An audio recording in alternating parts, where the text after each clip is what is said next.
안녕하세요. 독일에 사는 개발자입니다. 이번 영상은 실무에서 바로 통하는 투두리스트 제3탄입니다. 지난 영상에서는 추가, 수정, 삭제, 저장 기능을 구현하면서 로컬 스토리지를 활용해 데이터를 저장하는 방법을 배웠는데요. 이번에는 더 깔끔하고 유지보수하기 좋은 코드 구조를 만들어 보겠습니다. 특히 다국어 지원 i18n 기능을 추가해서 글로벌 환경에서도 사용할 수 있도록 만들고, 커스텀 훅을 사용해서 중복되는 코드를 정리하며 ESLint와 프리티어 설정을 적용해서 코드 스타일을 깔끔하게 맞춰보겠습니다. 이 과정을 따라오시면 실무에서 바로 적용할 수 있는 코드 구조와 개발 환경을 구성하는 방법을 익힐 수 있을 거예요. 그럼 바로 시작해 보겠습니다.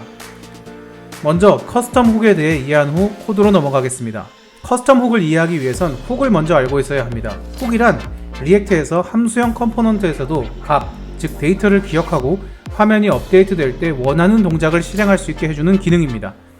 흔히 알고 있는 훅이 use effect나 use state입니다. use effect는 화면이 업데이트될 때 어떤 동작이 실행될 수 있게 해주는 훅이고, use state는 컴포넌트 안에서 데이터, 즉 상태를 관리해주는 훅이라고 이해하시면 됩니다. 커스텀 훅은 이런 기존에 존재하는 훅들을 사용해서 만든 나만의 재사용 가능한 훅이라고 생각하시면 됩니다. 이런 커스텀 훅은 기능이 반복되는 로직을 분리하여 여러 컴포넌트에서 쉽게 사용할 수 있도록 해주고, 컴포넌트에서 비즈니스 로직과 UI를 분리하여 유지보수를 쉽게 만들어줍니다. 이제 왜 우리가 커스텀 훅을 만들어야 하는지, 그리고 어떤 로직으로 코드를 짜야 하는지 알아보겠습니다. 이전 영상에서 여러 번 사용된 아래의 코드들을 살펴봅시다. 이 두 줄의 코드는 투두리스트의 상태를 변경하고 로컬 스토리지에 저장하는 역할을 합니다. 이를 함수로 만들어서 중복을 제거하면 유지보수가 더 쉬워집니다. 위에서 본 코드를 함수로 만들면 다음과 같습니다. 이제 이 함수는 두 가지 역할을 수행합니다. 상태 업데이트와 로컬 스토리지의 저장. 그런데 여기서 한 가지 더 고민해 볼 수 있습니다. 이 함수는 use state를 사용해서 상태를 변경하고 있습니다. 즉, 리액트 훅을 사용한 로직이므로 커스텀 훅으로 만들 수 있습니다. 커스텀 훅을 만들려면 어떤 데이터를 다뤄야 하는지 먼저 정해야 합니다. 우리는 로컬 스토리지에 저장되는 데이터를 관리하는 훅을 만들 것이므로 필요한 요소들을 정리해 봅시다. 필요한 기능은 use state를 사용해서 상태를 관리, local storage.getItem을 사용해서 저장된 데이터를 불러오기, 그리고 local storage.setItem을 사용해서 변경된 데이터를 저장하기. 이 세 가지 기능이 필요합니다. 이제 use state를 활용하여 로컬 스토리지에서 데이터를 불러오고 필요하면 빈 배열을 반환하도록 만들어 보겠습니다. 이 코드의 역할을 다음과 같습니다. local storage.getItem todos, 이 부분은 로컬 스토리지에서 데이터를 불러오는 부분입니다. 데이터가 있으면 JSON 형식으로 반환해서 배열 형태로 변환하고, 데이터가 없으면 빈 배열을 반환합니다. 이제 상태를 업데이트하고 로컬 스토리지에도 함께 저장하는 함수를 정의해 봅시다.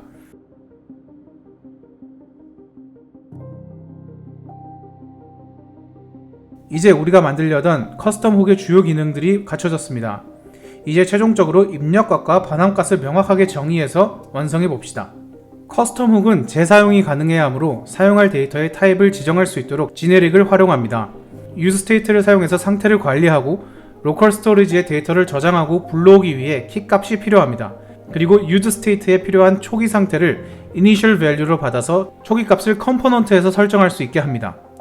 최종적으로 다음과 같은 use local storage 훅이 완성됩니다.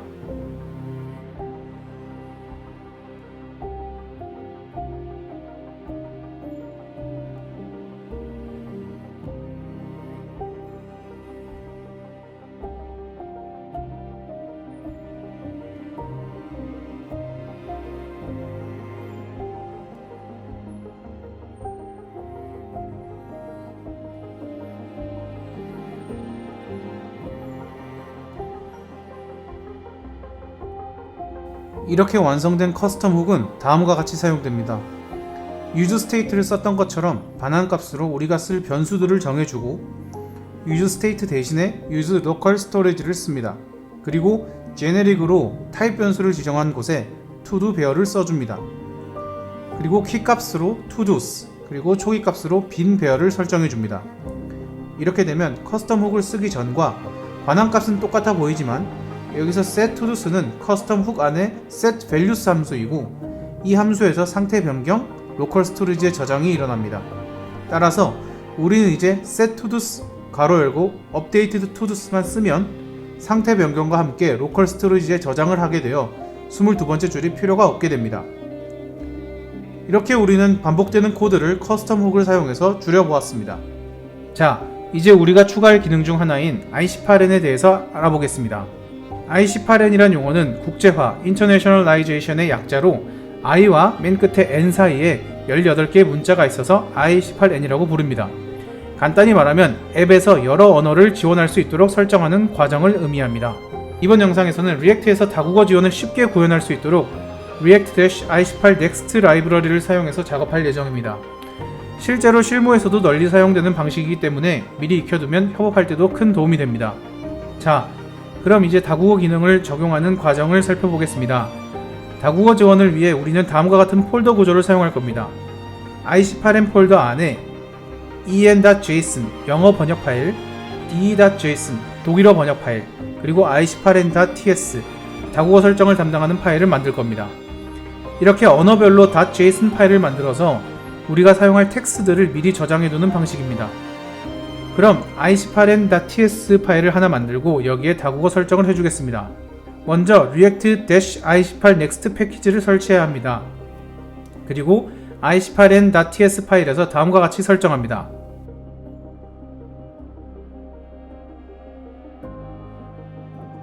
이 코드에서 중요한 부분을 살펴보겠습니다. Resource 객체, 이 부분에서는 en.json과 d.json을 등록합니다. 즉, 사용자가 영어를 선택하면 en.json 내용을 가져오고 독일어를 선택하면 d.json 내용을 가져오게 됩니다. Fallback Language, 사용자가 지원되지 않은 언어를 선택했을 경우 기본적으로 영어를 보여주도록 설정합니다. 이제 en.json과 d.json 파일을 하나 만들어서 번역할 텍스트들을 추가해 보겠습니다. 이렇게 하면 같은 키값을 사용해서 영어와 독일어를 동일한 방식으로 참조할 수 있습니다. 이제 투두 리스트에서 다국어 적용을 해보겠습니다. 우리는 use translation이라는 훅을 사용해서 다국어를 적용할 수 있습니다. use translation 훅에서 우리는 두 가지를 가지고 나옵니다. t와 IC8N. t는 translation의 약자로 생각할 수 있는데 이건 번역을 해주는 함수입니다. 우리는 방금 JSON으로 번역 파일을 두 개 만들었습니다. 이 t라는 함수에 우리가 만든 번역 파일에 키 값을 넣어주면 그 키에 해당되는 value 값을 출력하는 함수입니다. 그리고 IC8N은 언어를 바꿀 때 사용할 change language라는 함수를 갖고 있습니다. 이 함수에 우리가 아까 IC8n.ts 파일에 설정해 놓은 언어값, 즉 en 또는 de 를 넣어주게 되면 언어 변경이 되는 것입니다. 언어를 변경하기 위한 버튼을 만들어 주겠습니다. 두 개의 버튼을 만들고 각각 English, German이라고 적어주고 각 버튼을 클릭할 때마다 change language 함수가 호출이 되어 해당 언어로 설정이 되도록 해주겠습니다. 이렇게 되면 언어가 설정이 되고 그 언어에 맞게 t라는 함수는 en 또는 de.json 파일에 들어가서 입력된 키값에 해당하는 value를 보여주게 됩니다. 예를 들어 제목인 to-do 리스트를 언어에 맞게 번역이 되도록 해보겠습니다. to-do 리스트는 각 JSON 파일에 app title이라는 키값을 갖고 있습니다. 이 키값을 t라는 함수에 넣어주고 이걸 변수로서 h1 태그에 넣어주면 끝이 납니다.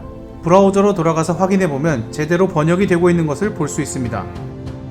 똑같은 방법으로 다른 컴포넌트에 있는 텍스트들도 번역이 될 수 있게 바꿔줍니다.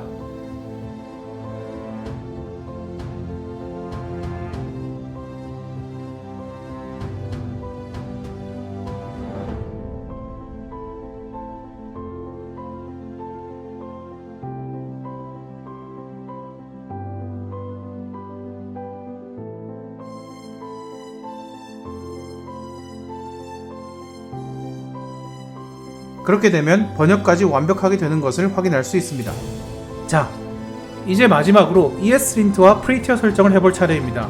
우선 ESLint와 Prettier가 각각 어떤 역할을 하는지 알아보겠습니다.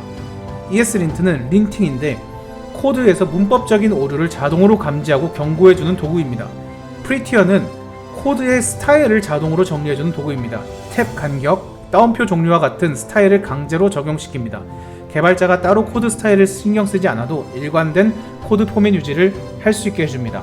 한마디로 ESLint는 코드 오류 감지, Prettier는 코드 스타일 정리하는 역할을 합니다.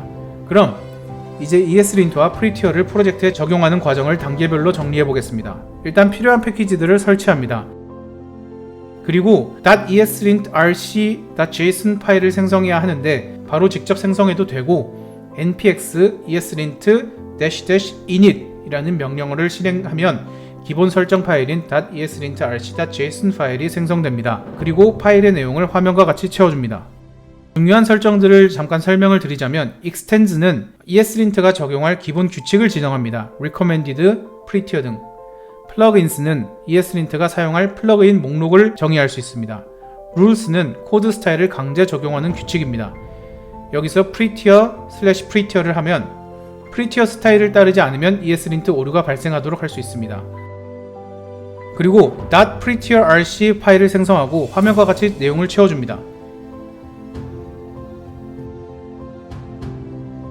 마지막으로 VS 코드에서 저장할 때 자동으로 eslint와 prettier가 동작하도록 설정하겠습니다.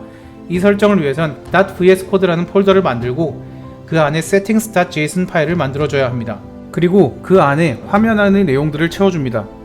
이 세팅 파일은 현재 프로젝트 설정이라고 보시면 되는데 다음과 같은 설정을 할 수 있습니다.